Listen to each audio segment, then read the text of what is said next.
Ladies and gentlemen, welcome back to Husbands of the Year. Trying a little bit of a different format this time because we're going to be reviewing SummerSlam 2009.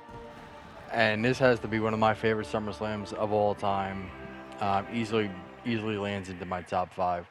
Um, the background gameplay you see is an Ironman match between Cody Rhodes and Triple H.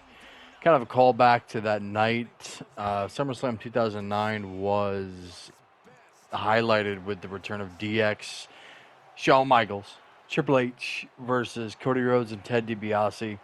And since Ted DiBiase is not a character to play in the game, I decided just to do Triple H, Cody Rhodes, one on one, and the actual arena itself is SummerSlam Detroit that I downloaded from the online community. So enjoy the match in the background. I had fun with it. I was playing the part of Triple H versus the computer. Cody Rhodes, Intercontinental Championship, the old school one, is on the line. And yeah, enjoy it. 20-minute Ironman match between these two. Um, Diving right into SummerSlam 2009, it kicked off with a really neat, if you want to call it that, beginning with, you know, Triple H, Shawn Michaels, acting like they broke the set, and it was just kind of like the message of saying, "Hey, guess what, guys? We're back." A lot of people wondered if DX was going to work as far as DX content in 2009 PG WWE. Um, and if you were around watching during that time, it worked immensely, and it was funny as heck, man. The opening match, Rey Mysterio versus Dolph Ziggler. What a match, man. I mean, Staples Center, Los Angeles, California. I mean, Intercontinental title on the line. Rey Mysterio walks in as the champion. He ends up walking out as the champion. Um, it was just a really high-paced match, really exciting match to kick off the night. I'll be honest, I thought Dolph was going to come away with the win. He does hit a famouser, close to the end of the match. Ray kicks out of that, unbeknownst to a lot of us. It was a clean match, no interference, um, no real, dirty tricks here. It was just a good, clean match. It was a 12 and a half minute match. So, um, and the coolest part of it all is that it didn't end with a finishing move. It didn't end with the 619 necessarily. It didn't end with the zigzag. It ended with a hurricanrana, off the top rope, which is at least in this line of business in WWE is not something we see, you know, all the time. So Rey Mysterio comes away with the win. I'm not necessarily going to grade this episode, this show. I mean, because to me, across the board, all these matches were pretty cool. Um, I'm really gonna like dive into. I'm not gonna spend a lot of time on the next match, right? Like Jack Swagger versus MVP. MVP was always one of my favorites. This was a good, clean, stiff match. Through and through. If I'm gonna be honest with you, um, I mean MVP does come away with a win after about 8.5 minutes. And I mean, I'll be honest with you, the storyline building up to MVP versus Jack Swagger, not that bad. It's an all American type guy going against MVP who had a criminal history, and he kind of, you know, Jack Swagger did a really good job of just kind of exploiting that, if you will, on TV, and MVP, for lack of a better term, being okay with that was pretty cool. So the story itself was not that bad, to say the least.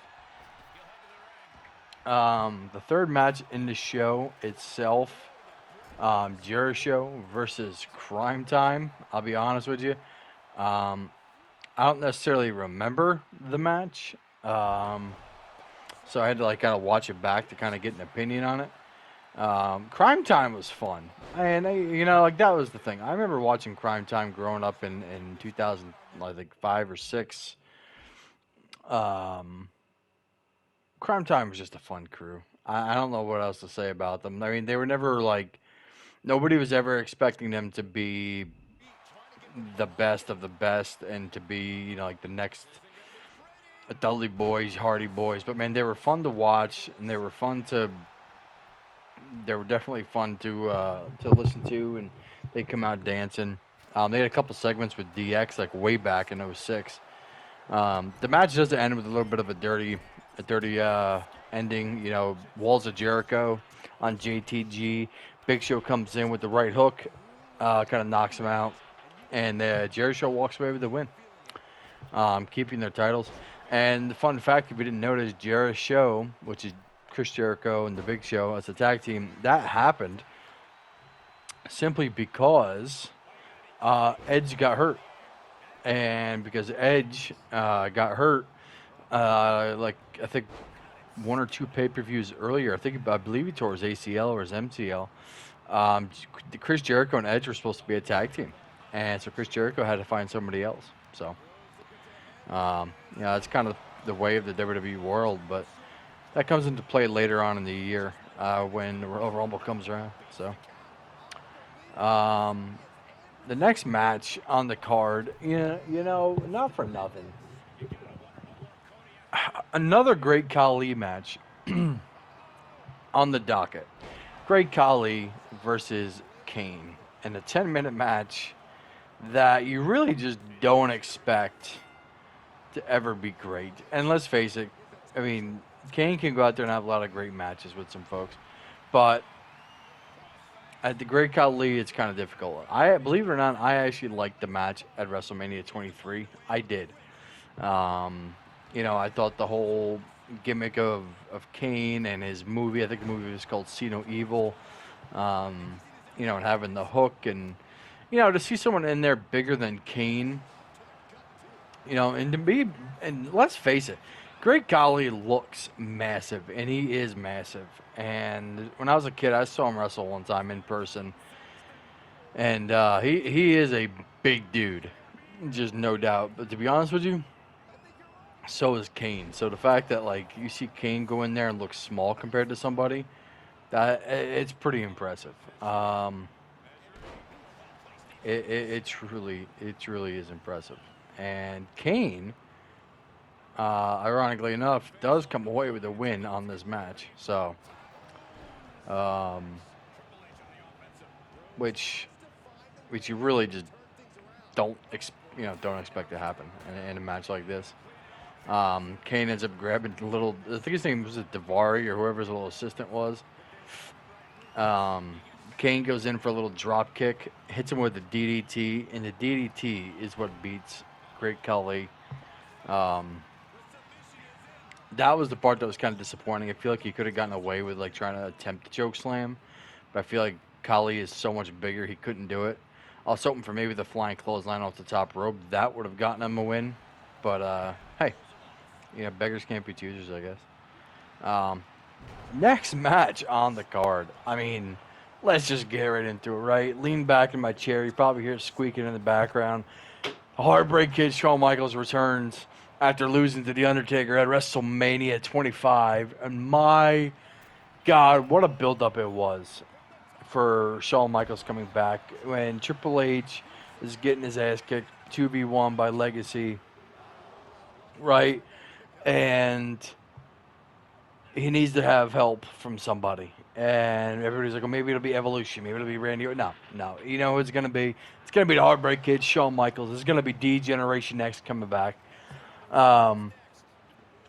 Triple H goes to the headquarters, into the restaurant, finds Shawn Michaels. Shawn Michaels super kicks a little girl. I mean, come on, right? Like, see, Shawn Michaels super kicks a little girl. I don't even know if the girl was ever an actress or somebody's daughter, but she was great. Like you wanted to see him super kick her, and that was the best part. If you haven't seen that, just go in YouTube, search Shawn Michaels super kicks a little girl. It is just hilarious. And he takes the hat off, throws it in. A big fire goes up. They show up on Monday Night Raw. Big comeback. They're walking through backstage. Cody Rhodes and Ted DiBiase end up jumping them outside and jumping them in the ring, I should say, and beat the hell out of them going into SummerSlam. So The night itself, the match itself, 20 minutes. Shawn Michaels and Triple H, D-Generation X, and what a return! And they had the tank. I wish I could have been there. I mean, how cool that would have been to be a part of that with the tank. And I've been to Monday Night Raw recently, where where I can't remember her name, but the one woman has a tank in her entrance, and I feel so bad because I knew her name like 2 minutes ago, and you know, I don't like people to think that I go back and edit things just because I forget. I'm human, so. But but the DX returning on that tank at SummerSlam 2009, that was just epic. I mean, Legacy coming out, um, Cody Rhodes, Ted DiBiase. I mean, what a big comeback, for DX. But the Legacy held their own in this match. I mean, again, I said I'm not going to come in here and grade this, but I mean, this is an A match, A story. It ends up going into the next pay-per-view as well. I believe, I don't know if it was just an Unforgiven. No, that was Breaking Point, I believe. The pay-per-view was called Breaking Point because it was a submission-only night. And, I mean, what a match this was. This match ended up going, like I said, 20 minutes, man. And Shawn Michaels, he just doesn't miss a beat. I mean, Triple H was in there holding his own, obviously. But, I mean, Shawn Michaels, for a guy who hadn't competed since April, and now it's, 4 months later. I mean, Shawn Michaels really came through. I mean, he came out wearing the camo pants. Triple H was in there. And there's some cool spots in the match, and that's what I'm going to go over next. So, I mean, Shawn Michaels hits the figure four on Cody. Ted DiBiase's in there breaking it up, a little homage, if you will, to Ric Flair. Triple H just clotheslining the ever-loving piss out of Ted DiBiase over that table was really cool until Triple H ends up like going over with him. Like, that was the part that surprised me. Like, I think Triple H kind of oversold the hell out of that, if you ask me. But Triple H does. He goes for a clothesline, and he clotheslines the shiznit out of Ted DiBiase. And then, but Triple H kind of has to throw himself over that table with him. And then Cody Rhodes, Ted DiBiase in the middle of the ring. I mean, one of the greatest super kicks, just simply of all time. Boom! Hits him in the chin. 1, 2, 3. And if you're wondering if I'm watching this live or in front of me while I'm talking about it, you're correct. I just wanted my initial reaction to the end of the match. I remembered how it ended, but I kind of wanted to watch it through. And I mean, Staples Center just going crazy. I mean, DX is one of those things where they could come back and just show up in the ring for like 5 minutes. They did it on Raw. The 30-year anniversary, right? And just a great match, great story, great comeback overall. So my voice is going to take a little bit of a break and calm down a little bit now. William Regal versus Christian. And I mean, here's the worst part about this match, okay? I mean, I'm going to lean back. Yeah, I'm gonna Fat Joe this thing. I'm gonna lean back. They get the attacks on the outside. Ezekiel, Vladimir Kozlov. I mean, come on, right? Like, and then, but the reality is, it was an 8-second match because they ring the bell. Christian hits the. How was it called? Was it called the Unprettier? I feel so bad not knowing what Christian's move is called. But he hits his finisher, pins William Regal. Him and William Regal could have had a really, really good match. Really good match. The pay-per-view lasted 2 hours and 52 minutes. Those two could have had at least a 6-minute match, so they didn't go over the 3-hour mark. And they could have really torn the house down.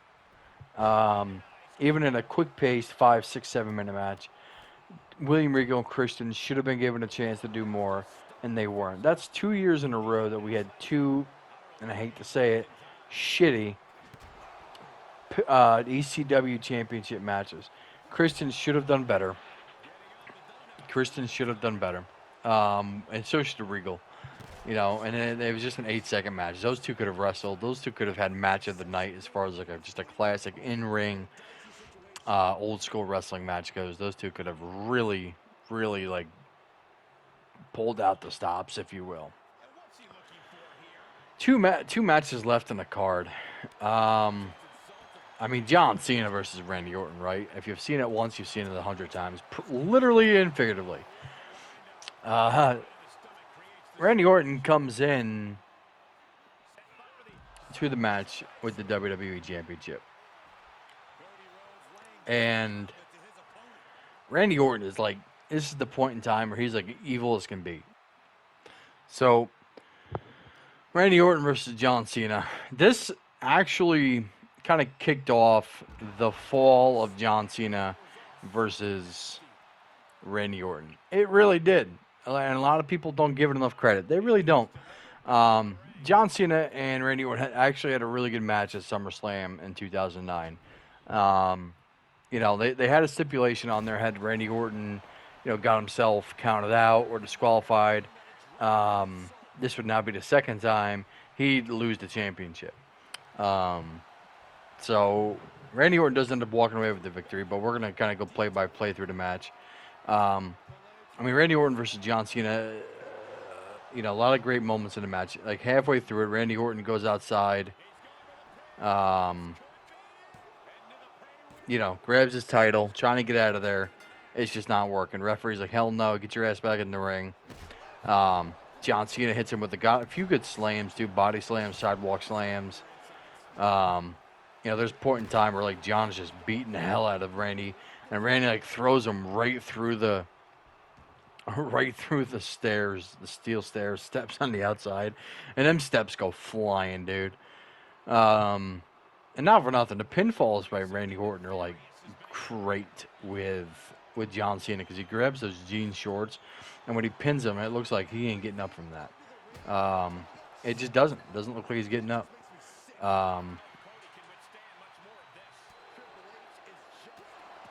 So there's a spot in the match where Randy Orton comes down, and he's taking the championship, and he's walking out, and they say, Lillian Garcia gets on the mic and basically says, get your ass back down to the ring.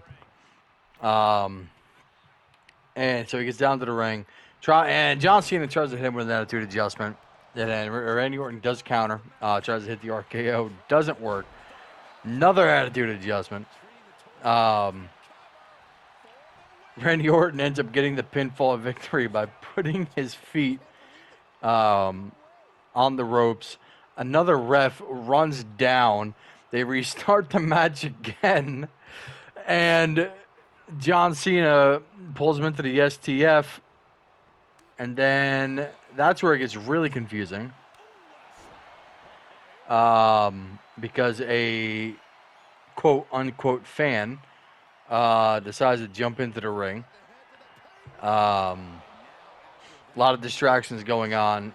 Randy Orton does go back into the ring and hits him with an RKO and wins. So, the fan distraction thing was kind of a real big thing. And the fact that they still air it on the network means that, like, if you got to feel like they planted it on purpose, right? And I don't recall if there was a storyline after the fact with somebody interfering. I don't. But I do know that they had a follow-up match, and I believe it was an I Quit match at Breaking Point, and then they go to Hell in a Cell and have a match at Hell in a Cell, and I think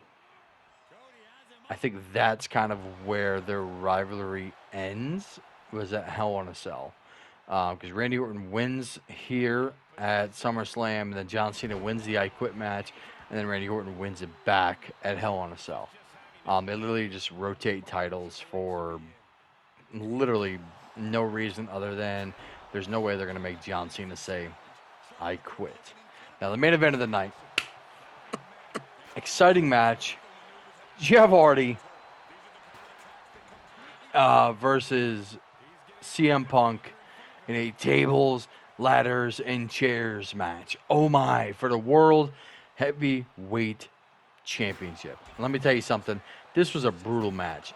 I mean, a suplex off the top rope by CM Punk not through, but onto a ladder, onto Jeff Hardy. I mean, that was sick. And, like, they both got hurt on that. They both hit that ladder hard, man. I mean, there's a lot of awesome parts in this match, and Jeff Hardy is no stranger to doing like crazy things. There's one part in the match where you just didn't even see it coming, where Jeff Hardy just picks up CM Punk and throws him over the top rope through a table. I mean, you just forgot the table was there. And of course, we can't forget the part where he brings out a 20-foot freaking ladder, Jeff Hardy, and literally climbs to the tippity top and does the absolute badass swanton bomb through a table on CM Punk. And the fact that CM Punk and Jeff Hardy were able to get up after this was incredible. Even more so, they get on top of the ladder, middle of the ring. They're fighting back and forth over this World Heavyweight Championship match. It is an A-plus tables, ladders, and chairs match for a one-on-one match. Hands down, A-plus match for the title. But then, CM Punk climbs down the ladder. He's got the belt in hand. And he's standing over the carcass of Jeff Hardy. And then what happens? The lights go out. And then who returns? The Undertaker to set up a submission match at Breaking Point. Hell in a Cell match with CM Punk. Starts that rivalry of the fall. Undertaker versus CM Punk. Undertaker returns to end SummerSlam 2009. Thank you. Ta-ta for now.